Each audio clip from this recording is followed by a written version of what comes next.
let me talk about the foundation first. And I'm going to try to move these cards closer because there is a little bit of a glare coming from the window. First of all, we have here the Death card. The Death card usually indicates finality, a situation that we need to walk away, we need to move on, we need to take better care of ourselves, and we need to provide room for new opportunities to come into the picture, okay?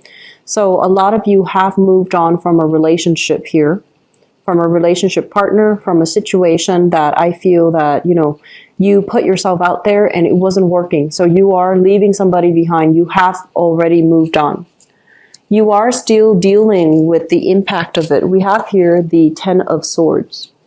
And the Ten of Swords is a situation where we feel kind of like that sense of betrayal, that sense of lack of support, that sense of like the other person not being truthful and honest. And it feels almost as like the revelation of the truth hurts more than, you know, like the fact that they were lying hurts a lot more than the information that they were trying to conceal.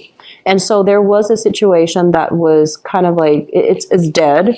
It's a relationship that veered towards an inevitable end, and there's no way to recover from it. So I feel like a lot of you are still dealing with the hurts and the pain associated with a breakup in a relationship. And we have here the Five of Cups. And the Five of Cups signifies that we're still hung up on something emotionally. We're not able to move on. We're not able to see all the other blessings that are left in our lives because we're so emotionally wound up and a little bit emotionally distraught as a result of a breakdown in a relationship.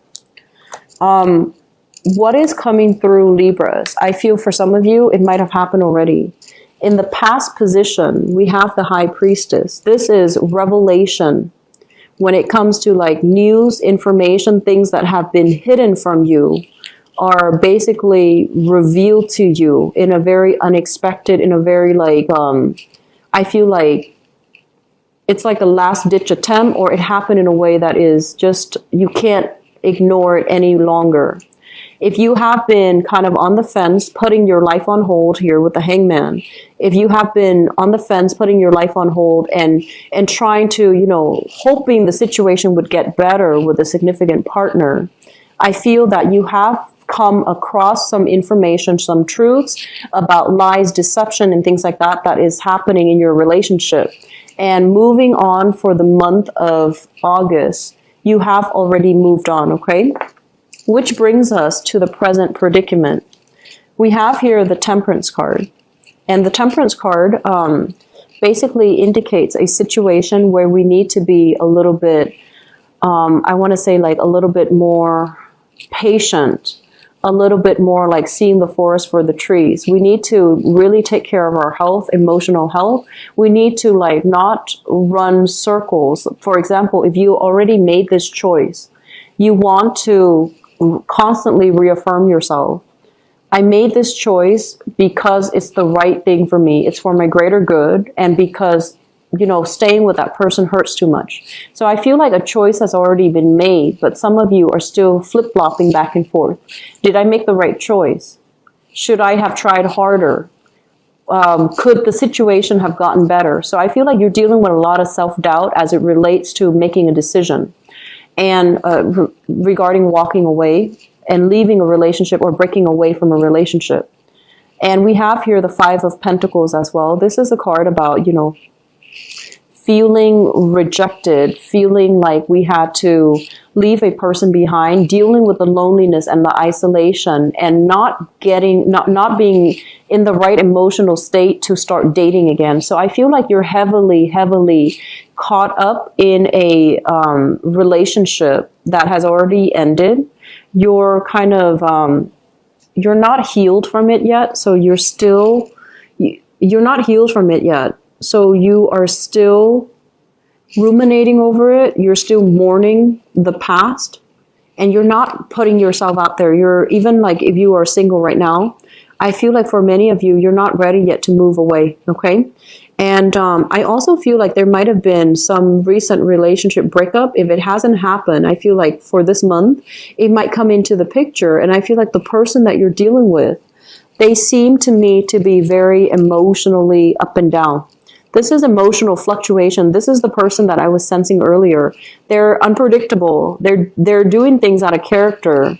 And you think they're one way, but they turn around and they're behaving in a totally unanticipated manner. Okay, so I feel like you're dealing with somebody that has like either very severe mood swings or very, very strong emotional ups and downs. And I also feel as well, if you are in a coupled relationship, there might be some financial issues that your partner is going through. You or your partner are both going through, one or the other, or both, that you're going through that might put a little bit of a dampening effect on the relationship. So I feel like both parties might be feeling very, very emotionally distraught because of financial fluctuations, or you might still be financially linked up with another person. And even though you're separated or you're divorced or you have broken up, there's still financial discussions that are coming into the picture, and you just want it to be done and over with so you can move on. So I feel like there are huge elements here about finances affecting a relationship if you're in one. And I also feel like there are still residual financial arrangements that needs to be discussed with the past relationship partner. Crowning this reading is something that you are thinking about. We have here the Three of Wands. This is kind of like charting new territory, wanting to take new opportunities into the world. And with the Ace of Swords, the Ace of Swords is basically wanting to sever ties from the past so that you can move on with your life and you don't have this emotional, financial baggage that is weighing over you. Okay, so I feel like many of you are coming into this month single, still dealing with financial arrangements with another person, not being able to move away. And then others of you, you are definitely prioritizing your work, your financial situation, and you are not really entertaining the thoughts of dating and, meeting the right person. You're not really ready yet. And then others still mourning for a past relationship and feeling kind of like on the outs. So you're not comfortable about putting yourself out there and starting to date yet, okay? What's coming into the picture, and this is in the future position, we have here the Six of Wands. And the Six of Wands is a card about success. It's about getting very positive reception. It's about getting very, very positive accolades from other people. As it relates to dating, this is kind of like a person that is really beautiful, that is heavily sought after. And I feel like they are somebody that, they're saying here, there's somebody that is really captivating their audience, okay? So I feel like you have somebody like this that is coming into your environment. For some of you, you might be in contact with a relationship partner. If you are separated, if you are divorced, or if they are coming in from the past, I feel like they have been very, very extravagant when it comes to their spending. And I feel like they are, it seems almost as if there's a lot of extravagant spending from the past relationship partner. And I do feel that they're spending in a very frivolous manner, and it might have created that financial hardship from your end. So I do feel that you are seeing somebody, or you are attracted to somebody right now in the future who is a little bit more materialistic. This is the Six of Wands and the Magician. The Magician is somebody who's very showy, he or she. And I feel like this is the same person here. This is the male equivalent, and this is pretty much the female equivalent. Both of these are big spenders. Both of these are very, very center of attention, attention grabbing people. And I feel like they put on a show that they have this luxurious lifestyle. And in fact, they might not have the financial resources to back it up. So once again, be very careful about your spending. Make sure you're matching up what's coming in versus what's coming out. So this need here to constantly, I feel like you're dealing with someone who's very superficial, who's very on the surface. And this is not a good energy to have, okay? It's linked up as well with the Three of Swords. And the Three of Swords is separation. The Three of Swords is sort of like it's like dealing with the sadness and the regrets associated with a relationship that is ending. So it's like geographical distance, emotional distance between you and the person that you were in love with.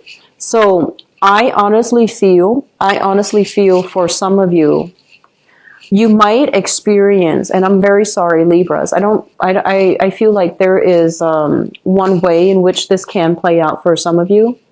You might have recently divorced somebody, separated from somebody, or broken up with somebody. And you're getting some news here with the Ace of Swords. You're getting some news information here that they are moving on and they're finding somebody that is very similar to them. Okay, they're moving on. And so the Three of Swords comes through in a situation where we come into some information that might be a little bit difficult to swallow. And I feel like you have a relationship partner that has moved on. And then I also feel for some of you that it could be like an ex-spouse at the end of your marriage, when the marriage ended. It seems almost like they told you, oh, I can't really pay child support. I can't really help you with alimony. I can't really do anything for you. And you gave them a lot of your time, of your emotional support, of your finances in order to prop them up. And now that, you know, they're already getting ahead in life, I feel like the relationship might have ended and they have a lot of money. And I feel that you're stuck footing the bill. So this is a major, big month for seeing the proper value in people and things. And I feel like not just for you, it's across the board for all the signs, because we have a lot of eclipses coming through during a Mercury in retrograde cycle. And I feel like one of the major things that comes through across the board when I did all the other signs was a lot of relationship needs to be reassessed, needs to be kind of recalibrated. And a lot of relationship problems and relationship cycles are playing out. And even when I didn't draw the love reading for a lot of the signs, the love aspect still showed up in the general reading. So I feel like for many of you, for people overall, the month of August is about seeing the proper value in people and things, okay? And I feel like for many of you Libras, you need to pull back your energy and take care of yourself and figure out how you can be very financially independent so that when people leave your life, you don't get dragged down, so that if you are very secure and firm and independent emotionally, financially, and I feel like mentally, when people leave your life, it's easier for you to accept the fact that, okay, we're not meant to be. And so your self-esteem, your sense of like, your sense of self doesn't get pulled in different direction as a result of the other person no longer being in your life. Does that make sense? So it's sort of like not losing ourselves in a relationship so that when the other person is no longer there, we still know who we are and we still know that we're not going to lose ourselves, that we're not losing any parts of ourselves because that relationship is over. We're just still whole and we need to move on to start new relationships and to have new opportunities, okay?